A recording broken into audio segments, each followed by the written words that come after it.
এই ছোট ডিভাইসটি যে কোনো মেটালকে স্পর্শ না করে ডিটেক্ট করতে পারে। দারুণ ব্যাপার, তাই না? এটাকে বলে প্রক্সিমিটি সেন্সর। স্পর্শ করা ছাড়াই এই সেন্সরটির সামনে কোনো বস্তু আসলে এটি তা সেন্স করতে পারে। প্রক্সিমিটি সেন্সর নানা রকমের হয়ে থাকে। আমার হাতে যেটি রয়েছে এটি 5 মিলিমিটার রেঞ্জের একটি ইন্ডাকটিভ প্রক্সিমিটি সেন্সর।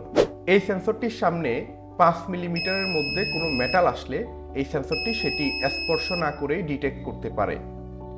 যে কোনো ফ্যাক্টরি, রোবোটিক্স, এমনকি লিফটের মধ্যেও মেটাল পার্টসের মুভমেন্ট ডিটেক্ট করার জন্য এই সেন্সরগুলো প্রচুর ব্যবহার করা হয়। মোবাইল ফোনে কথা বলার সময় সেটি কানের কাছে নিয়ে গেলে স্ক্রিন অটোমেটিক্যালি অফ হয়ে যায়। এই কাজটিও মূলত প্রক্সিমিটি সেন্সরের মাধ্যমে করা হয়। প্রক্সিমিটি সেন্সর কিভাবে ব্যবহার করতে হয় এবং বিভিন্ন প্রজেক্টে এই সেন্সরের ব্যবহার সম্পর্কে আরও জানতে আমাদের পেজটি ফলো দিয়ে রাখুন।